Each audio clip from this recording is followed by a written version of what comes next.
Servir Dieu à temps plein n'est pas une affaire de sentiments et moins encore une recommandation. Ça, c'est l'histoire d'aujourd'hui.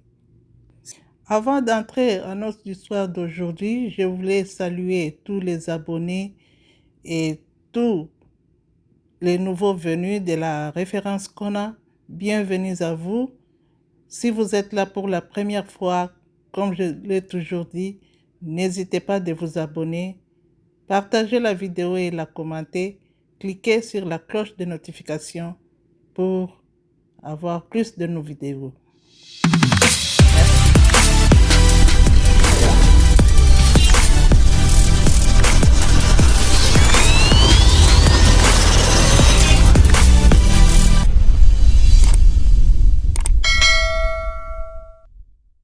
D'abord, je tiens à me représenter encore. Je suis le frère Corinthien. J'étais élève et en plus de ça, par la grâce de Dieu, j'ai pu obtenir mon bac. Et malheureusement, il n'y avait pas de frais pour qu'on puisse acheter mes études, tout ça et autres. Donc, j'ai commencé à me défendre un peu en tant qu'aide-maçon de mon quartier. Voilà. Et c'est comme ça qu'un jour, Non, là, franchement, vous voulez nous expliquer. même m'a chamboulé même lorsque j'ai rencontré quelqu'un. Franchement, je suis tellement abattu. Je regarde toujours l'émission à la télé et je ne savais pas qu'un jour, je serais assis dans ce fauteuil-là ici, en train d'expliquer mon problème ici. D'accord. Pasteur, C'est avec lui que vous avez votre souci? oui, oui. On va ouvrir donc de suite la rubrique Le Grand Débat. Alors, frère Corinthien, donc vous nous dites que vous avez un souci avec votre pasteur. Oui, oui. Quel est ce souci? Comment est-ce que les choses ont commencé? Un jour, je quittais dans mes débrouillements, comme on le dit dans notre jargon, et je rentrais à la maison comme ça. Et j'ai vu le pasteur en train de prêcher l'évangile dans le quartier. Donc, je me suis dit, pourquoi pas écouter l'évangile, puisque déjà, même c'est quelqu'un, même lorsqu'il te parle, même, tu as envie même d'aimer Dieu, même si tu aimes déjà Dieu, mais tu as envie d'aimer encore plus même le Seigneur Jésus-Christ de Nazareth. Donc, comme ça, je me suis arrêté, j'ai écouté l'évangile qu'il était en train de me donner, et il m'a donné rendez-vous à l'église le vendredi à une cellule. Et nous sommes partis à la cellule. Lorsque je suis arrivé, il nous a remis un papier sur lequel on doit écrire ce qu'on aimerait avoir, puisque je n'avais pas de travail. Donc, j'ai marqué sur le papier que j'aimerais avoir du travail. Lorsque je suis arrivé même dans l'église, même déjà, l'église était en forme d'apatam. Il n'y avait pas de clôture, il n'y avait pas de ciment par terre, tout ça et autres. Et comme ça, j'ai commencé à fréquenter l'église jusqu'à ce que, par la grâce de Dieu, j'ai pu avoir du travail. Et il m'a dit que Dieu lui a fait appel qu'il mette une femme sur mon chemin.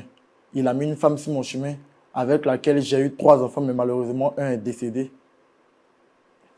C'est comme ça, peu à peu, j'ai commencé à travailler. J'ai gagné particulièrement même ma vie. Et il m'a dit comme ça que Dieu lui a fait appel encore.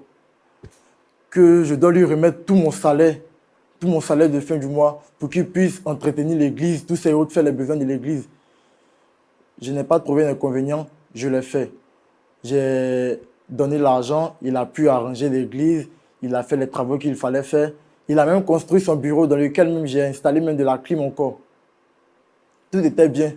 Jusqu'à arriver à un certain moment encore, où il me dit encore que Dieu lui a fait appel, qu'il veut que je rentre dans le domaine pastoral.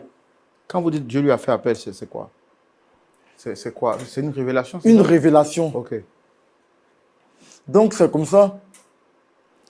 J'hésitais d'abord parce que je me disais, si je rentrais là-bas, est-ce que je pourrais gagner encore ma vie? Est-ce que je pourrais encore subvenir aux besoins de ma famille, mes enfants, tout ça et autres, le loyer? Donc j'hésitais un peu jusqu'à ce que j'accepte la proposition du pasteur. Et c'est là que tout a chamboulé. Je ne gagnais plus ma vie. Quand vous dites que vous avez accepté, qu'est-ce qui s'est passé exactement? Lorsque j'ai accepté, j'ai arrêté de travailler de un. C'est lui qui vous a demandé de... Oui, il m'a demandé d'arrêter de travailler. Pourquoi? Que lorsque tu veux rentrer dans le domaine pastoral, il va falloir arrêter certaines choses parce qu'on ne suit pas 2 rêves à la fois. Il m'a demandé de suivre un seul rêve et c'est ce qu'il a demandé de faire, j'ai fait. Donc j'ai arrêté de travailler, je n'arrivais pas à payer le loyer, je n'arrivais pas à subvenir même aux besoins de ma famille, tous ces autres. Mes enfants même arrivaient à un certain moment, ils n'allaient plus à l'école. Et c'est dans ça, il m'a demandé qu'on vienne dormir chez lui, dans l'église, à l'église, puisqu'on n'avait plus de loyer, puisqu'on n'avait plus d'argent pour acheter le loyer, tout ça et autres, la nourriture. Donc c'est dans ça qu'on allait s'installer à l'église. On dormait à l'église, on faisait pratiquement tout à l'église. Et arrivé à un certain moment, ma femme ne pouvant plus supporter l'histoire, a décidé de se retirer.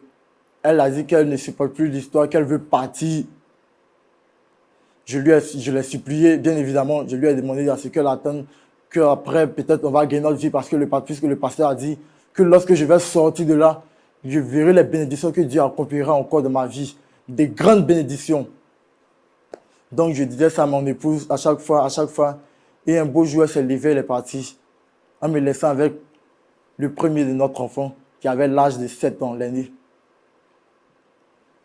Je suis resté avec le pasteur. Et un jour, ça a chamboulé. Le pasteur a demandé à ce qu'on quitte l'église. Il nous a chassés comme des chiens pourris.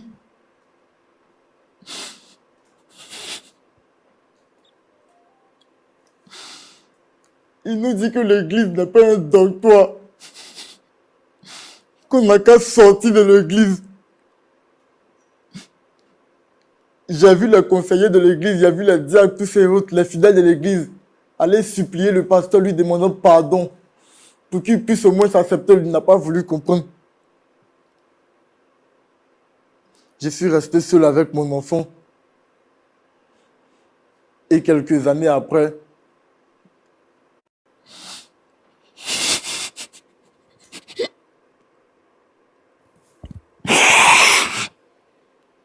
l'enfant est décédé.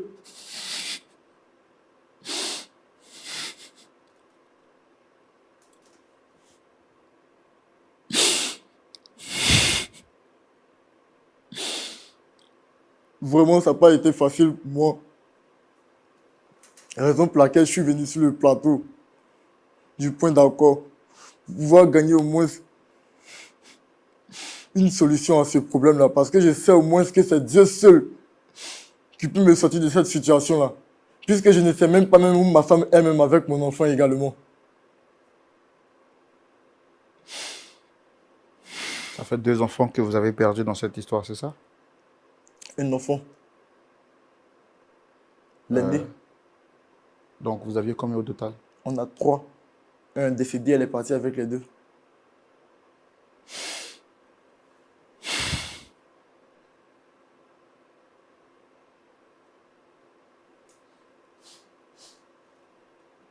D'accord. Et quand vous avez vécu toute cette histoire, est-ce que vous avez eu le temps d'échanger avec votre pasteur?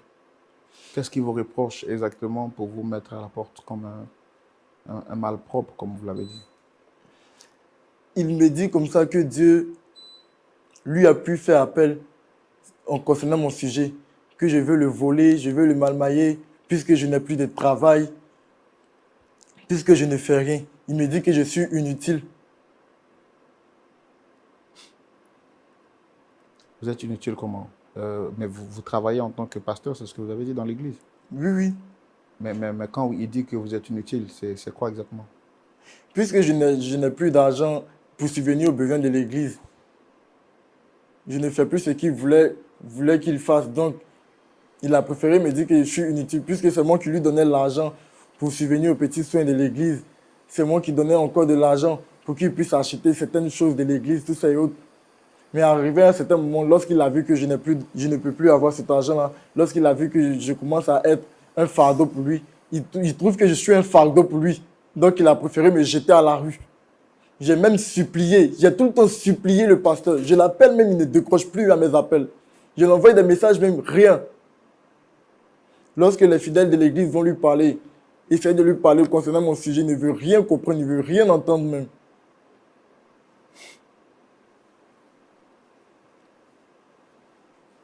D'accord. Merci de nous retrouver sur ce plateau. Je suis Roland Sambo. Oui, je le reconnais. D'accord. Quels sont les rapports que vous entretenez avec M. Corinthien? Bon, lui, c'est un frère, il est membre de mon église. Bon, ça fait un bon moment, on avait un souci, donc Il était membre ou il est membre de l'église? Il était membre de l'église. Ça fait un bon moment, je ne le vois plus à l'église. Mais je savais qu'il dormait à l'église, mais il n'était pas constamment au culte.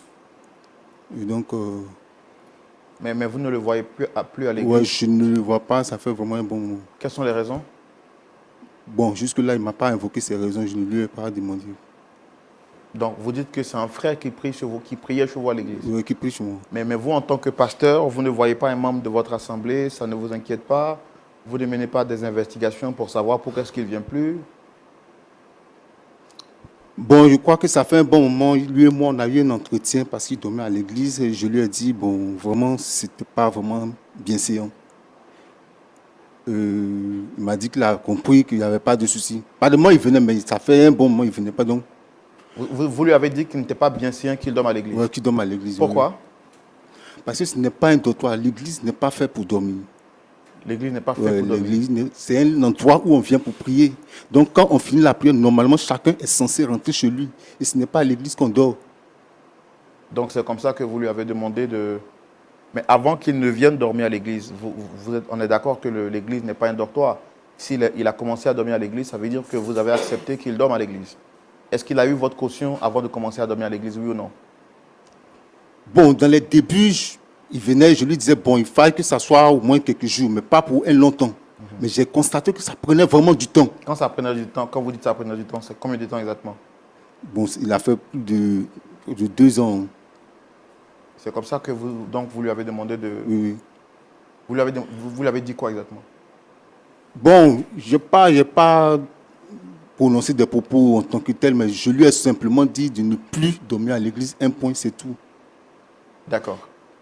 Bon, le frère Corinthien est là, on va lui donner la parole parce que c'est lui qui a souhaité vous rencontrer sur le plateau pour que l'on sache exactement ce pourquoi il vous a demandé de venir. Vous avez la parole, très cher monsieur.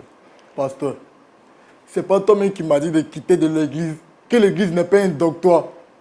Pasteur, tu te rappelles pas quand tu me chassais de l'église avec mon enfant, pasteur? Pasteur, mais tu es méchant. Aujourd'hui, comme on est sur le plateau ici, tu vas venir dire que tu ne m'as pas chassé de l'église, que tu as seulement dit de partir. Pasteur, c'est toi-même qui as demandé à ce que je vienne à l'église, parce que je n'avais pas de quoi dormir. C'est toi-même qui as préféré que je laisse mon travail, non, pasteur? Moi, te demander de laisser ton travail? En fait, vraiment, je suis très surpris même d'être ici. Je ne m'y attendais pas, on m'a appelé comme ça, de venir, puis bon, par coup de surprise, je suis là. Donc, j'étais sorti même pour aller à la boutique, et c'est comme ça que j'ai été dans la précipitation venir ici. Mais je suis surpris de voir ce jeune homme me convoquer ici, devant une chaîne de télé, pour ce genre de choses. D'accord. Il nous a dit que c'est vous qui lui avez demandé d'abandonner son service et comme quoi il serait appelé à devenir pasteur, selon la révélation que vous avez reçue de Dieu. Franchement dit, j'ai vraiment de quoi rire. On ne peut pas, tout homme est responsable.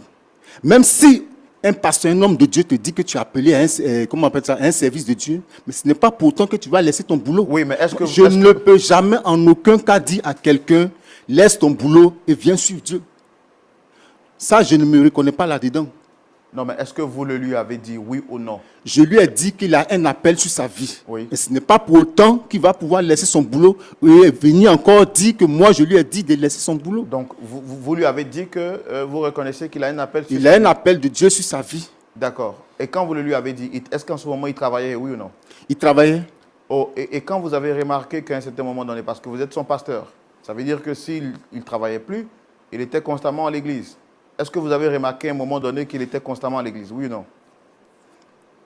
Bon, comme quand le culte finit, généralement, chacun se cherche, on va à la maison. L'église est là, il y a des gardiens et autres. Mais ça, à un certain moment que le constat m'a été fait, qu'il dormait à l'église.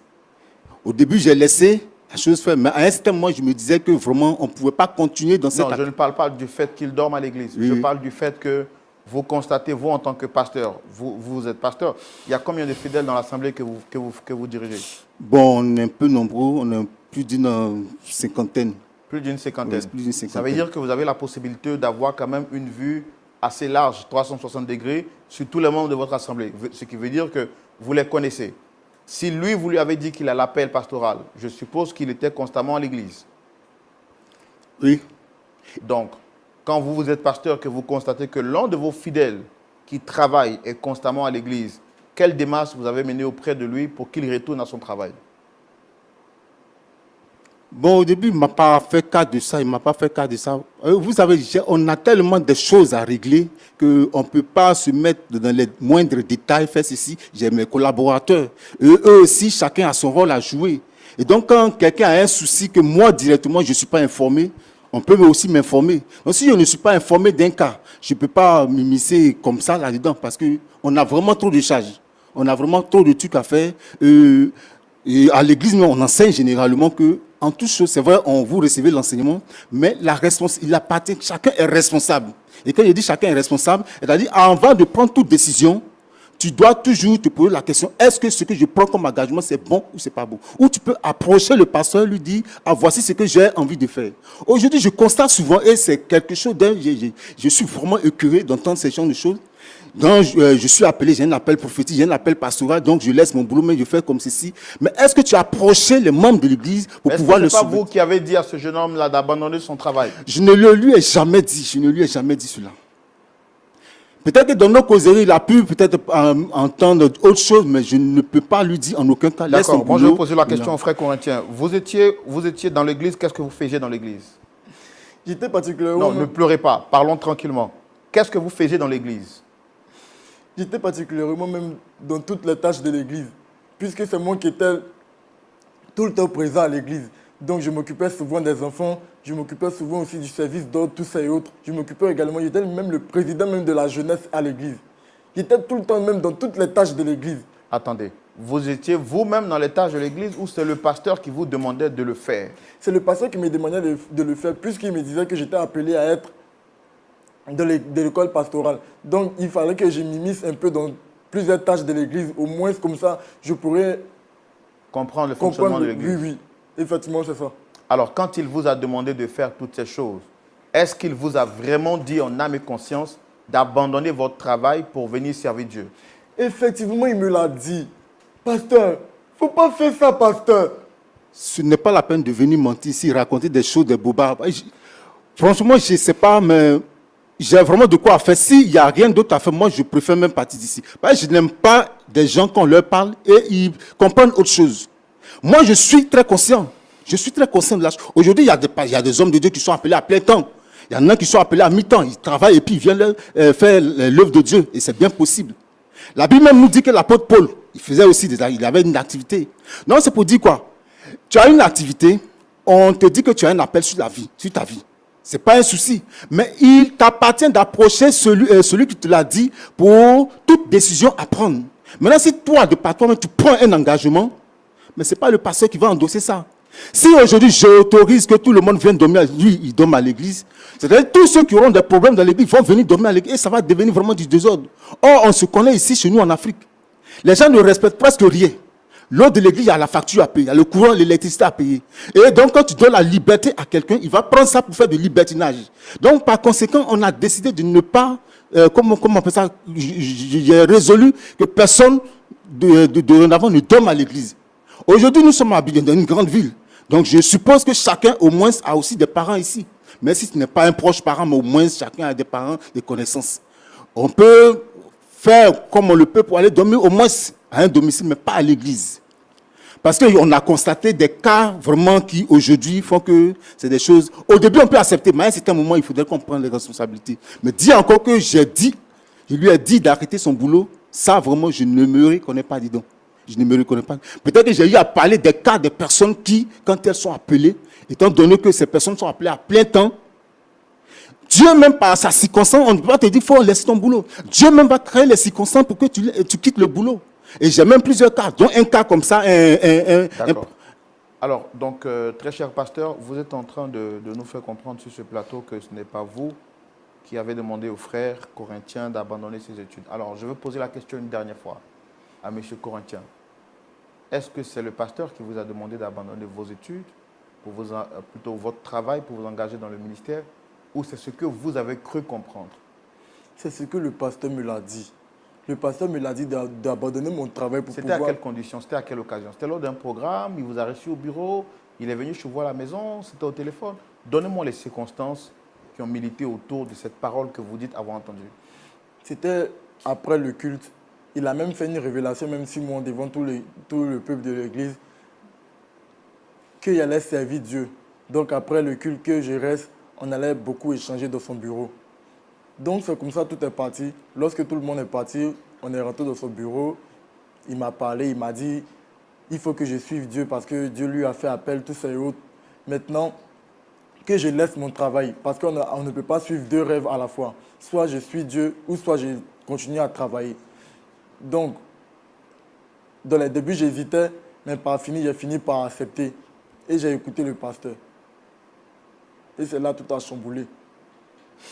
Pasteur, bon, moi je ne veux pas mettre votre parole en doute, mais là voici ce que vient de dire le frère corinthien. Qu'est-ce que vous dites de ça? Est-ce que ce sont des illusions ou est-ce que c'est un rêve qu'il est en train de vivre ou c'est effectivement ce qui s'est passé? Bon, il faut noter que la révélation, quand elle est dite, ce n'est pas que c'est faux, c'est vrai. Mais même si on te dit, il dit que je lui ai dit d'arrêter son boulot, bon. Mais tu arrêtes ton boulot. Est-ce pour autant qu'il faut rester sans travailler? Non, monsieur, moi ce que je demande, ce n'est pas des questionnements, c'est que vous nous aidiez à avancer dans cet échange. Parce que la réponse à une question n'est pas une question, ça devient la complication du dialogue. Moi, ce que je demande, le frère corinthien nous a dit que vous l'avez reçu au bureau après une révélation qui a été dite à l'église en public, où vous lui avez dit qu'il a l'appel de Dieu sur sa vie. Sur ce, vous l'avez reçu en privé pour lui dire qu'il devrait tout arrêter pour servir Dieu. Au départ, il n'était pas d'accord, mais il a fini par accepter parce que vous étiez son pasteur, son guide spirituel. Est-ce que c'est vrai ce qu'il vient de dire, oui ou non? Bon, là, comme je l'ai toujours dit, je ne peux pas dire non, je ne peux pas dire, non, revenir encore sur mes propos. Et je lui ai dit qu'il a un appel de Dieu sur sa vie. C'est vrai? Il va arriver un temps où il va falloir qu'il abandonne son boulot. Parce que quand tu as un appel, à un certain moment, il va falloir te consacrer à l'œuvre de Dieu. Donc peut-être que la personne peut avoir compris d'une autre manière. Donc même si c'est le cas, c'est vrai, tu me dis, j'ai été demandé d'abandonner ton boulot. Il dit, si tu as un appel de Dieu sur ta vie, que tu as appelé en plein temps surtout, il va falloir qu'à un certain moment, tu abandonnes ton boulot. Au début, je l'ai trouvé très enthousiaste. Parce que quand il nous voit vraiment servir Dieu, vraiment, il est très gai. Et c'est quelqu'un, j'ai remarqué, il travaillait vraiment bien. Mais à un certain moment, il se raréfie un peu. Parce que quand on te donne normalement... Oui, hein, pasteur, non, ce que vous dites, ce sont des explications autour. Moi, je ne veux pas qu'on puisse allonger le débat. Est-ce que il a abandonné son travail par la prophétie que vous lui avez donnée, oui ou non? Si, il a abandonné son travail. Est-ce que c'est vous qui l'avez encouragé à le faire?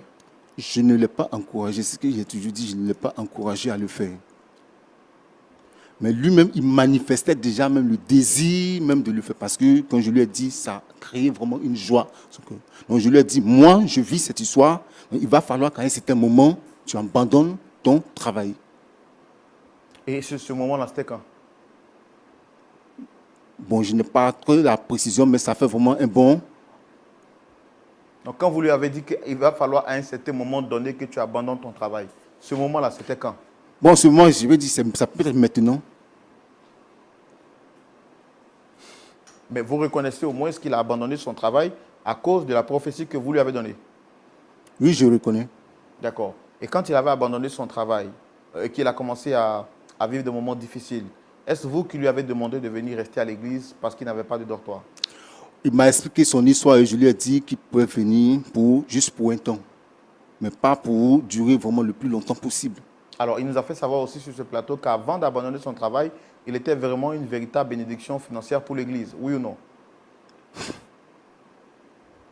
Franchement dit, il faut vous expliquer vraiment de manière brève quelque chose. Quand tu viens à l'église que tu n'as rien, quand tu viens à l'église que vraiment tu es démuni, et que l'homme de Dieu se permet de prier pour toi, et que Dieu te visite d'une manière, tu te dois d'être reconnaissant envers le Seigneur. Si tu fais des choses, des activités, tu n'as pas à en parler ou à dire quoi que ce soit. Il n'est même pas peut-être le ceci dit le fait. Bon, tant mieux. Mais il n'est pas le seul à le faire. J'ai vraiment plein de personnes aujourd'hui même qui me citent ça et là. Parlant de ces activités, c'est ce qu'il dit qu'il a fait. Bon, vous travaillez, vous faites des dons pour l'église, vous financez pour qu'on réalise telle ou telle chose. La Bible même dit, si je me trompe, en Galates chapitre 6, verset 6, que faites, comment on appelle ça, faites part de tous vos biens à celui qui vous enseigne. Donc, c'est important d'apporter à la maison de Dieu, de fournir tous les efforts nécessaires pour pouvoir. Ces explications-là, je ne suis pas contre. Ce que je demande, est-ce qu'avant qu'il ne perde son boulot, est-ce qu'il était un soutien pour l'Église, oui ou non? Il a été un soutien pour l'Église pour un temps. Pour un temps? Oui. Jusqu'à ce qu'il perde son boulot? Oui, jusqu'à ce qu'il perde son boulot. C'est comme ça que vous l'avez demandé de venir à l'Église? Oui, oui. Et quand il est venu à l'Église, là aujourd'hui, il nous dit que vous l'avez chassé de l'Église comme un malpropre. Vraiment, ça, j'appelle ça de l'ingratitude. Parce que quand tu vis dans des moments difficiles et que quelqu'un te recueille, il faut quand même être à mesure de lui dire d'abord merci. Mais ce n'est pas parce qu'on t'a demandé, on t'a rendu un service que tu vas profiter. Vous pouvez me dire de venir chez vous, pardon, parce que je manque de loyer. Peut-être 1 mois, ou même peut-être 1 mois, 2 mois. Mais ce n'est pas pour autant que je vais vouloir faire toute l'année, mais 2 ans, mais autres. Dans la vie... Mais si vous avez quitté si vous êtes venu chez moi par ma faute, si c'est moi qui ai causé le fait que vous traversez les moments difficiles, je me dois d'être redevable envers vous. Je me dois de m'occuper de vous. C'est votre prophétie qui a fait qu'il a abandonné son travail, qu'il a laissé ce qu'il faisait, parce que vous lui avez dit que le temps est arrivé pour lui de servir Dieu. Et donc, c'est normal que l'Église s'occupe de lui parce que c'est vous qui êtes le pasteur. Quand il abandonne son travail et qu'il vient maintenant servir Dieu, l'Église est, comme vous l'avez dit, celui à qui on annonce l'Évangile, fasse part de tous ses biens. Donc, l'Église doit prendre soin de lui. Et vous, n'ayant pas les possibilités, vous lui avez demandé de dormir à l'Église. N'ayant pas une stabilité financière et traversant des moments difficiles, vous le mettez dehors comme un malpropre. Et dans cette difficulté, il a perdu et sa femme, ses enfants, et il y a même un troisième qui est décédé. Est-ce que ça, au moins, vous le savez? Pasteur? Bon, là, il ne m'a pas totalement donné toutes ces informations. Mais lui, en tant que votre fidèle, quand il perd son enfant, est-ce que vous menez des investigations? J'ai été informé de la perte de son enfant. Est-ce que vous êtes allé le visiter? On lui a apporté tout ce qu'il fallait comme aide, tout soutien qu'il fallait. Qu'est-ce que vous avez fait exactement, pasteur? Bon, on l'a soutenu pour un temps. Lui-même, il le sait. On l'a soutenu pour un temps. En faisant quoi, s'il vous plaît? On lui donnait de temps en temps de la nourriture, de l'argent. Enfin, tout ce que l'Église peut faire vraiment pour un fidèle qui est vraiment en pareille situation, vraiment, on a pu le faire. Mais moi, ce qui me tracasse, c'est le fait que je sois vraiment invité ici pour ce genre de choses. Et juste alors, je suis vraiment choqué. Je suis vraiment... D'accord. J'en ai fini pour mes questions. Je vais céder la parole au pasteur Tchoumo dans la... Bonjour, ça va? Oui, ça va. D'accord. Ton église, elle s'appelle comment? C'est Maranatha. Maranatha. Oui. Jésus revient. Oui. D'accord. Et là-bas, tu fais beaucoup de visions, hein? Le Seigneur te montre beaucoup de choses. Oui, effectivement. Mais est-ce que tu penses que quand le Seigneur te montre quelque chose, c'est vrai ou bien c'est pas vrai? Est-ce qu'il y a des doutes quand le Seigneur te montre quelque chose? Bon, pour moi, quand j'ai une révélation, il n'y a pas de doute parce que je prends toujours soin de prier. Et puis bon, quand c'est reconfirmé une deuxième fois, je me dis que c'est sûr et certain. Quand j'écoute Corinthiens, je comprends qu'il a été naïf dans l'évolution de vos relations. Est-ce que le Seigneur t'a réellement dit que lui, il devait servir le Seigneur? J'ai reçu cela en inspiration. Ça fait un bon moment, ça chauffait beaucoup dans mon cœur. Je ressentais ça fortement. Ce n'est pas la première fois. Ce n'est pas la première fois. Mais à ton avis, il devait être en train de servir le Seigneur, non? Pourquoi il n'est pas en train de servir le Seigneur maintenant? Puisque c'est le Seigneur qui t'a dit, et tout ce que le Seigneur te dit là, c'est vrai. Maintenant que lui, il a abandonné son travail, il est venu à l'église, pourquoi il n'est pas en train de servir le Seigneur? Bon, ça, c'est des choses qu'on a toujours dit. Mais quand le Seigneur t'appelle, ce n'est pas pour autant que tu viens à l'instant pour commencer à le servir. Il y a un temps où on te forme, il y a un temps de formation. Regarde, il ne faut pas m'embrouiller. Temps là, c'est quoi? C'est-à-dire que moi, il y a quelque chose que je ne comprends pas. Quand on dit Dieu a appelé quelqu'un, c'est à toi que Dieu fait la révélation, pendant que lui-même il est là. C'est lui que Dieu a appelé, non? Pourquoi Dieu ne lui dit pas à lui que viens me servir? Et puis c'est à toi il dit. Hein? Ça veut dire que tu as gâté la vie du jeune là. Il était en train de se débrouiller, il soutenait l'œuvre même, tout ça. Tu dis, viens servir Dieu. Il abandonne son travail, il vient. Et tu n'as pas été capable de lui donner des conseils pour qu'il puisse s'engager dans le travail. Le travail qu'il est venu faire là, il ne fait pas ça.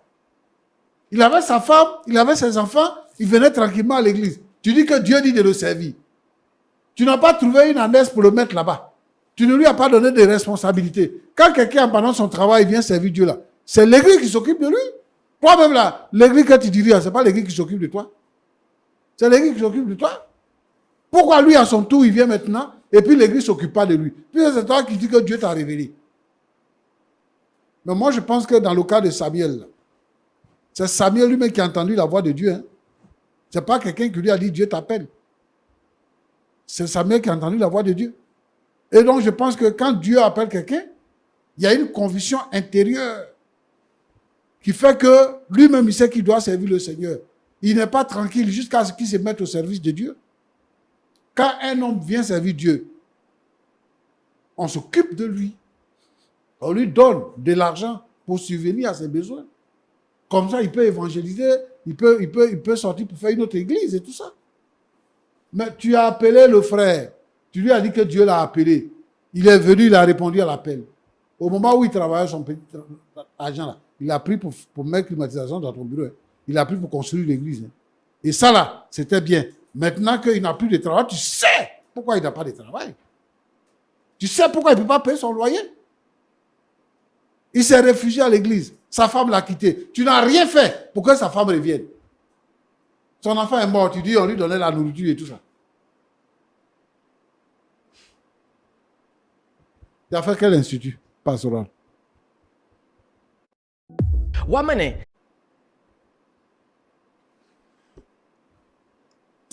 J'ai été appelé, ça fait très longtemps. J'ai servi auprès d'un homme de Dieu. C'est après lui que le Seigneur m'a donné cette orientation de créer moi-même ma propre église. Quand tu servais auprès de cet homme-là, comment il t'a traité? Pardon? Il t'a traité comment? Quand tu servais auprès de lui avant d'avoir ton église là? Comment l'homme de Dieu là t'a traité? Bon, je servais le Seigneur auprès de lui, mais j'étais chez mes parents. Et bon, de là même, quelques temps après, moi-même, j'ai pris ma propre maison. Et je faisais mes propres activités. Et puis, je partais, je suivais les cours. Frère Roland, Oui, pasteur. je voulais interpeller tous ces serviteurs de Dieu là. Vraiment, il y a beaucoup de déchets dans le service. Et ça, ce n'est pas bien pour nous tous. D'abord, premièrement, il faut que ces jeunes gens-là, qui servent le Seigneur, disent la vérité aux gens qui viennent à l'église. Ce n'est pas à un pasteur de dire à un chrétien, Dieu t'a appelé. Au contraire, c'est le chrétien qui vient dire au pasteur, je sens l'appel de Dieu. Et puis lui, il dit, bon, je te mets en observation. Je vais prier, moi également, pour voir ce que Dieu va me dire. Je vais te regarder faire. Mais quelqu'un, il ne connaît rien. Tu lui dis que Dieu t'a appelé. Il ne sait même pas ce qu'on appelle l'appel de Dieu. Et puis tu le lâches dans le vide. Et il tombe. Et ces gens de pasteurs-là détruisent trop de vies. Tu te rends compte de ce que tu as fait? Tu as détruit sa vie. Tu l'as arrêté, carrément. Il ne travaille plus, il n'a plus d'argent. Sa femme est partie, son enfant est mort. Et il venait dormir à l'église. Tu l'as jeté dehors. Vraiment, il faut fédérer. Il y a beaucoup de fédérations aujourd'hui. Si Dieu vous a appelé, que vous avez créé votre église là, cherchez une fédération où vous serez pour être aidé et pour aider les autres. Nous travaillons pour le Maître, le Seigneur Jésus-Christ. Tous ensemble. Dans le travail de Dieu là, il n'y a pas un qui est supérieur à l'autre. Mais il s'agit d'être organisé. C'est une question d'organisation. Si on est organisé, on va gagner la Côte d'Ivoire, on va gagner le monde entier. Mais si on est dans toutes ces choses-là et qu'on considère le ministère comme un gagne-pain pour exploiter les gens et prendre leur argent, c'est ça qui n'est pas bien. Donc vraiment, je voudrais lancer cet appel à ne pas abuser des chrétiens et leur créer des problèmes. Roland, Oui, pasteur. voilà ce que je voulais dire. Que Dieu vous bénisse. Merci beaucoup. Merci. Alors, frère Corinthien, vous avez écouté le pasteur se prononcer, vous avez quelque chose à dire? Franchement, je ne sais même pas quoi dire. Comme le pasteur a dit, je crois qu'il a vraiment raison. J'ai été naïf. Parce que mettre tous mes sacrifices, tous mes biens à sa portée, et puis aujourd'hui, recevoir ça comme récompense, vraiment, pasteur, vraiment merci. Pasteur, merci beaucoup. Que Dieu te bénisse abondamment. C'est tout ce que moi je peux te dire.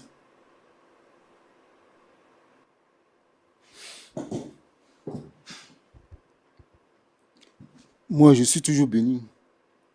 Ce que même j'ai manqué de vous dire, c'est que arrivé à un certain moment, je recevais des informations comme quoi ils montaient des coups contre moi. Donc, il y a tellement de choses. Vraiment, je suis choqué quand on m'invite ici sans pouvoir m'avertir. Non, il montait des coups contre vous, comment? Bon, on me disait vraiment plein de choses.